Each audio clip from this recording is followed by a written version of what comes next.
Increasing customer loyalty is an ongoing challenge for business owners today, and it's no different for those engaged in commercial cleaning. Are there ways to develop or implement a customer service model to help with this? To discuss this topic, I welcome Jeff Carmon, the Director of Building Development with Frantz Building Services. Jeff, welcome to the program. It's great to have you today. Well, Jeff, it's great to be here. Thanks for inviting me on. Absolutely. And a great topic we're going to dig into. I do want to mention, Jeff, you're a new face on Straight Talk. Thank you. If this Thank you. interview goes well, we'll have you back. That's awesome. Yeah. I hope it goes well. I'm sure it will, and no pressure, but all joking aside, we need to know who you are, what you do. So set us up. Tell us about Jeff Carmon and your companies. So I work for Frantz Building Services. We're a building services contractor based out of Owensboro, Kentucky, which is Western Kentucky. We serve customers in Indiana, Kentucky, and Tennessee. It's got around 500 employees. We're a family-owned company, so we're in second and third generation leadership now. Yeah, we've been doing this for about 35 years, and so the company's been around quite a while. I also work for a company called Elite BSC. So Elite BSC is a training and consulting company that kind of grew out of a need of other kind of smaller janitorial companies contacting us and asking us questions. And then ultimately we felt like we could kind of, there was a niche there. And so we created Elite BSC about 5 years ago, and I'm transitioning from Frantz Building Services over into Elite full time. And so I'm married, been married 35 years, have two kids, twins, or I have a boy and a girl. Our daughter lives in Lexington and our son lives in Washington, D.C. Well, thank you for sharing those details. From your accent, I could tell you're East from down Tennessee. south a little bit. So beautiful Right. country. It is a beautiful, yes, yes. So I'm from Knoxville and my wife's from Gatlinburg. Okay. Yeah, yeah. And your company's a success. And I would say a lot of that is due to keeping clients, keeping them happy, Mhm. That's keeping right. them. That's right. Yeah. That's right. That's right. And that's our topic today, customer loyalty. So why don't you share with us some of your initial thoughts on what that Mhm. looks like, developing that customer loyalty over the years, what you've done with your company, and some Mhm. advice for those watching this episode today. Yeah, it's interesting. So I've had a bit of before I came to this industry, I'd worked in other industries. And I guess two things it's to me that has kind of emerged as I've thought about loyalty is this. The first one would be this, is that customer loyalty for really any company in any business needs to be the key strategic focus that everything else is built off of. I read a great book last year by a guy named Fred Reichheld, and Fred Reichheld works for Bain and Company, and they're the inventors of the Net Promoter Score. And this book is called "Winning on Purpose: The Unbeatable Strategy of Loving on Customers." It's a great, great book. And in this book, he says this: there is one and only one purpose that generates long-term prosperity for businesses and creates value for stakeholders, and that purpose is enriching the lives of customers. And so in this book, he just kind of unpacks this idea that customer loyalty, enriching the lives of customers, really is the North Star, should be the North Star for all companies. And I agree with that. And I would say that there's four things that, I guess, if you will, advantages that fall out of customer loyalty. The first would be that loyal customers tend to want to stay with you longer. And as we know, it's acquiring a customer is much more costly than maintaining a customer. And so customer loyalty is a real advantage in that regard. The second thing I would say about customer loyalty and advantage would be that loyal customers tend to be okay with spending a little bit more money with you. And so what that means in our business is if a customer feels like your daily work is really well, they're more than willing to invite you in to do extra services for their company. And they tend to not worry about the price so much because they know that you'll do a good job. Secondly, along that line is as customers become loyal to you, they want to keep you as a vendor. And so when we come back and say, hey, our team members, we need to raise the wages of our team members and we need to increase your price, most of the time, and what I've discovered is most people are more than willing to do that. The third thing that I would say about loyal customers, a real advantage is they're more than willing to share their experience with others. And so from a business development standpoint, and that's what I did mostly at France, uh, I said there's no greater tool that I have from a sales standpoint than a list of really happy, loyal customers. I mean, I can talk about a lot of things, but the proof is in the pudding when you hand that list of happy customers there. And then the last thing, and the author in this book unpacks this, is co companies who focus on enriching the lives of customers, creating customer loyalty, are a place where people want to work. And so I think there's an added advantage when we in the building services industry focus on creating customer loyalty, creating enriching people's lives of the people that we're doing business with. People are attracted to that and want to work there. My wife works for Chick-fil-A, and they just don't have a difficult time recruiting people to come to work there because of what they do. The Chick-fil-A company, the my pleasure instead of your welcome company. That's right. That's right. That's Mhm. that's it. That's it. I would tell you this too. Another thing that I guess I've learned as I've been in this business and other businesses is that customer loyalty is earned by creating value. Now, I think a lot of times we think creating value is cleaning really well, or in our industry, cleaning really well, doing site inspections, doing quality inspections, and those are good things, and those are the things that we ought to do. But that's not really what customers value. And I would say, just in the conversations that I've had with customers and prospective customers, there's two or three themes that emerge in terms of what they truly value.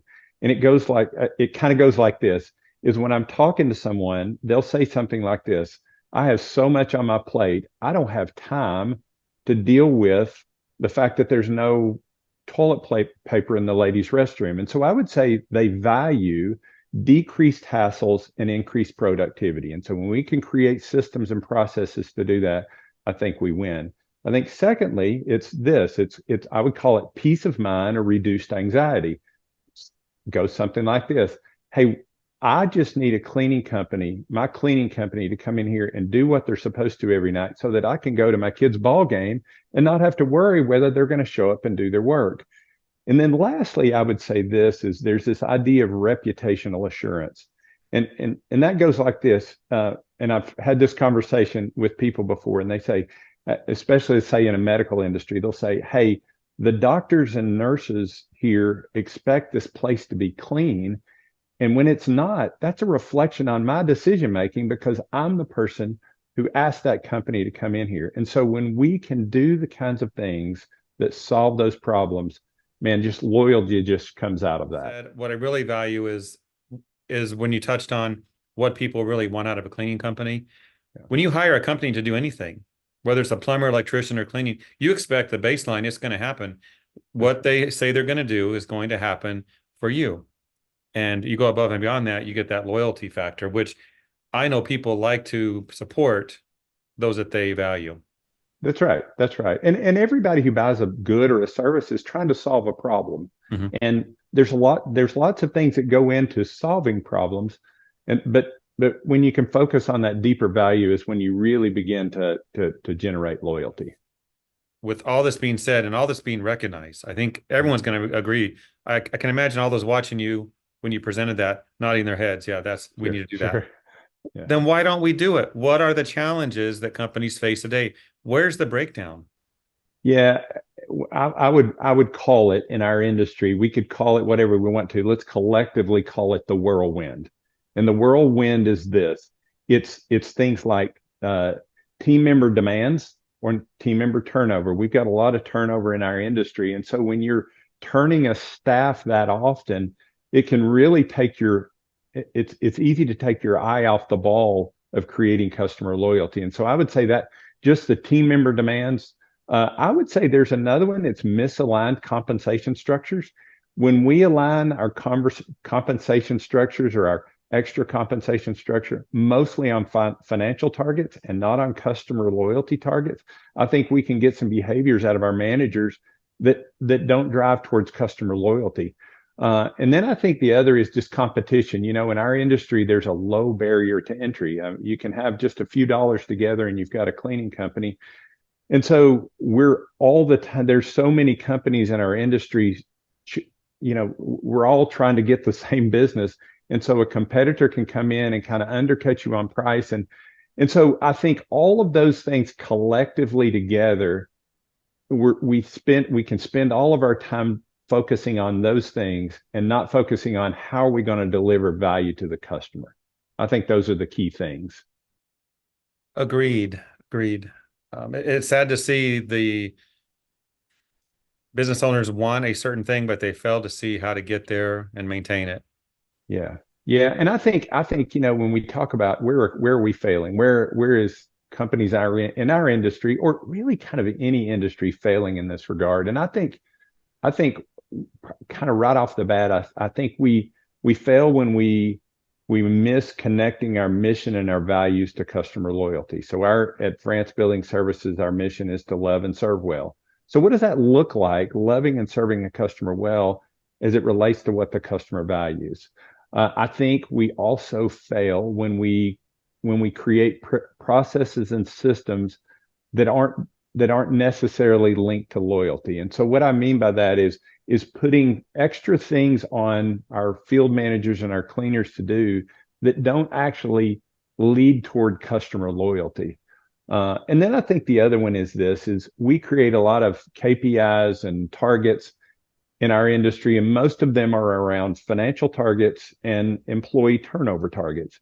But I don't hear a lot of people talking about KPIs that are around customer loyalty and customer retention, engaging and measuring customer satisfaction on a deeper level. I Mhm. think if I had to kind of say what are the things that I see it in our own company. Those are the things that emerge. A lot of what you touch on, Jeff, is about customer service, how we treat people, the interaction, the building that relationship. Mhm. And you touched also a little bit about tracking or measuring things. Can you talk about technology? What are some of your favorite ways to use technology to automate some of this customer loyalty and this discussion we're having? Yeah, yeah. And I'll be honest, as a company, and I think really as an industry, we're just kind of starting to dip our feet in the water a little bit with that right now. Again, I think part of it is this whirlwind doesn't, we're working in our business and not on our business. And so some of these technologies are just kind of emerging. And so one of the things that we're working on is, for lack of a better word, a centralized collection point for customers. And when I say customers, if I'm working in a building, there's might be 500 customers in there because there's 500 building users, is creating a system whereby uh, people in the building can submit requests or issues directly to us. And so when you think about increasing productivity, that value element, if we can get people in the building to send those issues directly to us so that we can go out there and solve those issues and then report back to that contact and say, hey, we had 25 issues that came our way and here's how we solved them. I think that technology, and there's others in our industry that are doing it with a QR code, with a text message. So I think that's some technology that's really gonna help us all. And then I think this Net Promoter Score or other types of scoring systems. We implemented Net Promoter Score last year, and I think we've had pretty good success with it. Again, I would tell you, in the whirlwind of what's happened here in our company, we haven't been as consistent as we need to be. And so I think those are two, just a little bit of technology that we're starting to bring into play uh, to help with loyalty. I love how you said a building could have 500 people. Those 500 are customers. That's right. What a It great is. way to look at it. It is. It is. So we've got to please, and that's the challenge of our business. There's a lot of eyes in the building and a lot of people to please, and so we want to figure out a way to really please all of them if we can. Right. Because I imagine some companies focus on the person who's going to give them the contract, make them happy. But if you look at it holistically, everyone That's in the right. building as your customer Yeah. definitely would impact what you deliver. That's right. And the benefit of gathering that data is what we can do is we can spot trends. And so we can say, hey, here, if we're getting this same complaint or issue from multiple buildings, and it's a way that we can train our team, and maybe we purchase a different piece of equipment or another chemical that might solve that problem.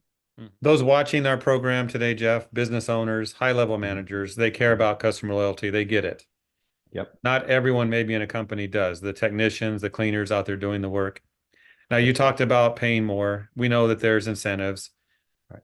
what is something unique you might share to motivate your team to engage and support a customer loyalty model? I think this is a challenge, and we've talked about this a lot in our company. How do you press culture all the way down to the end cleaner? We've talked about. My wife and I talk about that a lot. You know, how do you do that? And I think first and foremost is you talk about it a lot. And I know that seems really simple, and maybe just, but I think it's any opportunity that we have when we're in front of our team that we would share that we are about loving and serving customers, and here's how we want to that how your job impacts that. I think that can make somebody I think that makes a difference in people's lives. And so I think first of all we need to saturate our field managers with that, so that then they go down to the end cleaner. I think the second thing that we can do is we can take customer feedback and bring that back to our team, especially things that are encouraging. I think certainly we need the constructive feedback to coach our team. But gosh, if a customer gives us a good score on a customer back or on a survey and gives us some comments, bringing that back to the team is just, it just makes a world of difference. And so those are two things that I think that would probably have more impact than other things down to that end cleaner. Yeah, I agree. Those are good thoughts. Yeah. Let's wrap up with this question. Some advice from Jeff. If a company wasn't where it wanted to be with customer loyalty and retention, what are some specific tips or strategies you might share that are low-hanging fruit? You've talked about a lot of things we can do, but if you were to pick your top couple, Yeah. You can do this now, what would they be? Yeah. Yeah, I would say this, and I would engage my field managers, my account managers, my area managers. I would gather some feedback from customers, just honest feedback. Go talk to your customers, give them a set of questions to kind of drag some things out. I think that's number one. I think number two is to create a list of your customers and begin to develop customer tiers, because I think that's important too. There's certainly customers who generate more revenue, more profit for your company, and to kind of develop tiers of customers. And then third, I would start just building a model. And this is bringing in your field leaders and your key leaders and say, hey, let's build a customer service model that's built around fulfilling our promise, responding to issues and requests that customers have, and then thinking about things that they need before they ever think they need them, kind of that proactivity. So just start building out and writing out a service model based on those things. When you're developing this model, bring in the field managers and get their input. There's nothing worse than key leadership rolling something out that hadn't gotten their feedback. I think that's number one. And then number two is don't wait until your system is perfect. I think that the saying goes, perfection is the enemy of done. Start, implement, adjust. It doesn't have to be perfect before you roll it out.